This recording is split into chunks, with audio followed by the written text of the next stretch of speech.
Hey there, history buffs and news junkies. John Stewart here, ready to break down a topic that's been a real buzzkill since, well, forever resource wars. We're talking about countries duking it out over the good stuff Mother Earth provides. Oil, water, minerals, you name it.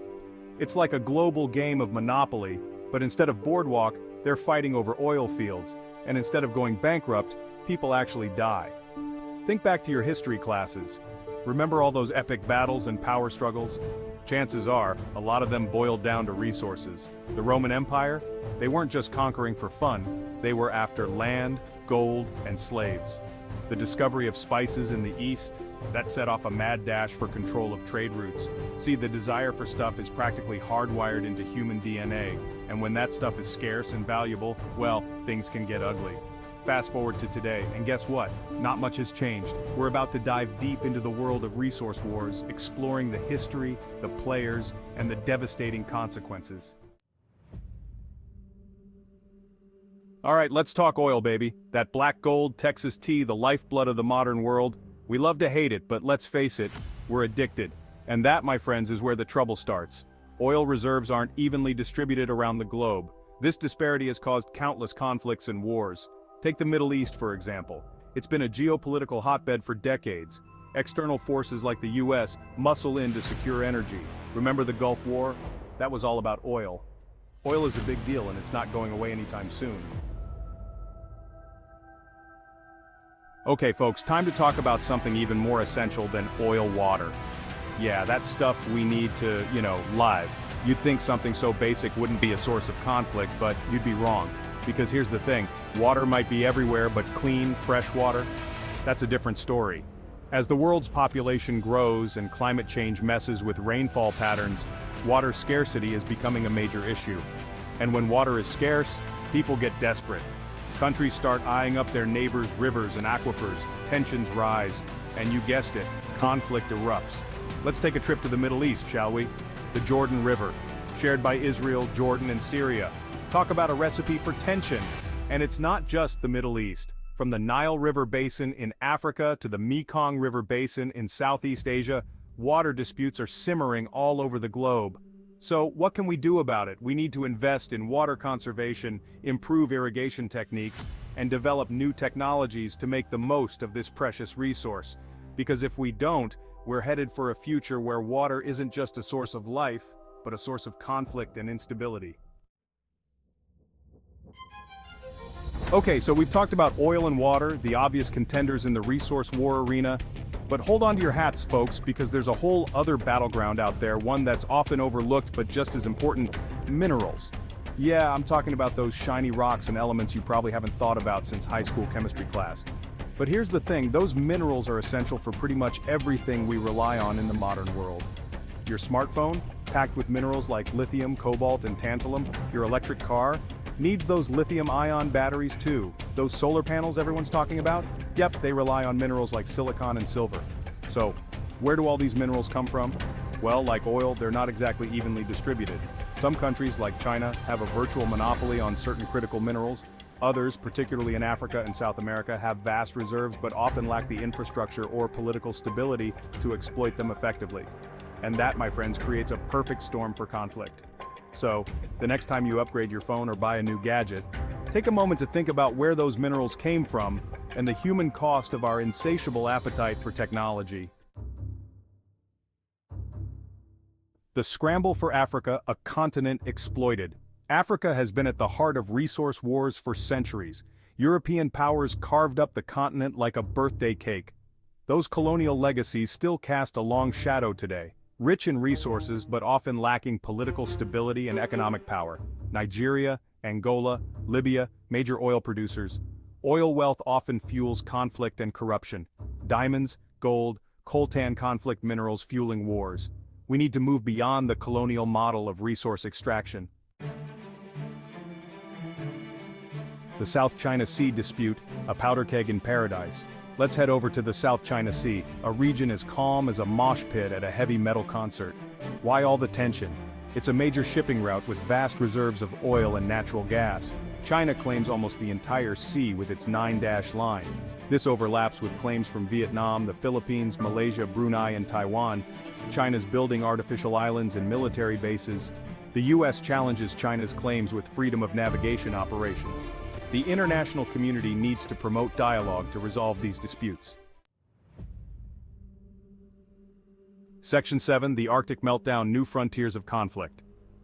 Hold on to your parkas, folks, because we're heading north to the Arctic, a region that's usually associated with polar bears, icebergs, and Santa Claus. But guess what? The Arctic is also becoming a hotbed of geopolitical competition, and it's all thanks to climate change. See, as the planet warms and the Arctic ice melts, new shipping routes are opening up, and vast reserves of oil, natural gas, and minerals are becoming accessible. And you know what that means? Yep, you guessed it. Resource rush.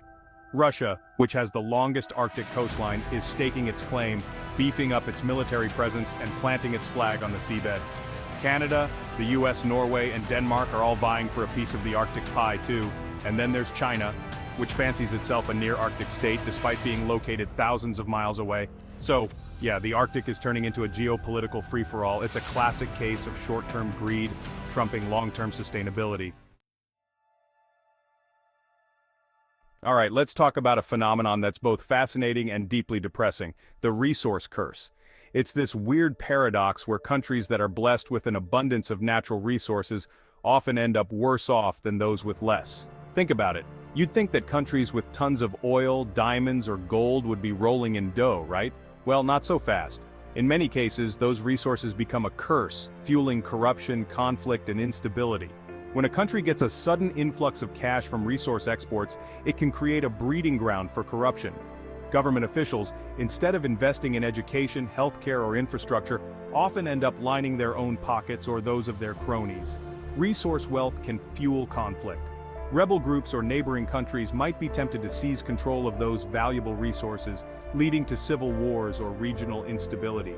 And even if there isn't outright conflict, the competition for resources can exacerbate existing tensions and undermine good governance. So yeah, the resource curse is a real thing. It's a cautionary tale about the dangers of relying too heavily on natural resources and the importance of good governance, transparency, and sustainable development. All right, folks, time to put on our prognostication hats and peer into the crystal ball of the future. What's in store for resource wars in the 21st century? Well, if the past is any indication, things are about to get a whole lot more complicated. First up, we've got climate change, the ultimate game changer. As the planet warms, we're going to see more extreme weather events, rising sea levels, and changes in rainfall patterns. That means more droughts, more floods, and more competition for scarce resources like water and arable land. The global population is still growing, which means more mouths to feed, more energy to consume, and more resources to extract. Then there's technology, which is both a blessing and a curse. On the one hand, technological advances could help us use resources more efficiently, develop renewable energy sources, and find innovative solutions to environmental challenges. On the other hand, technology also creates new demands for resources, like those rare earth minerals that are essential for our smartphones and electric cars. So, yeah, the future of resource wars is uncertain, but one thing's for sure, it's going to be a wild ride. Okay, so we've painted a pretty bleak picture so far, but hey, it's not all doom and gloom. There's still hope, folks, but it's going to require a major shift in our thinking and our approach to resource management. First and foremost, we need to ditch the zero-sum mentality. We need to start seeing resources as a shared responsibility, something that we need to manage sustainably for the benefit of all. That means strengthening international cooperation. We need to work together to develop treaties and agreements that promote equitable access to resources, prevent conflict, and protect the environment.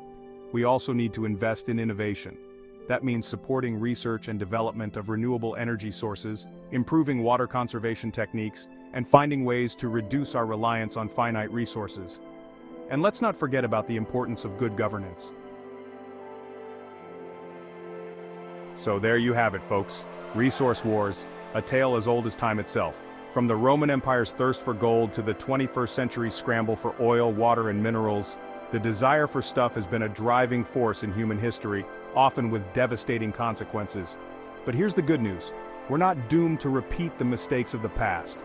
We have the knowledge, the technology, and the capacity to create a more sustainable future, one where resources are managed responsibly, conflicts are resolved peacefully, and everyone has the opportunity to thrive. It's not going to be easy. It's going to require a fundamental shift in our thinking, a willingness to cooperate on a global scale, and a commitment to long-term solutions over short-term gains. But hey, if we can put a man on the moon, surely we can figure out how to share our planet's resources peacefully and sustainably. So let's get to work, folks. The future is counting on us. Let's stand for a future where peace, prosperity, and sustainability prevail. If you enjoyed this video and want to see more content like this, make sure to subscribe to our channel. Together, we can make a difference.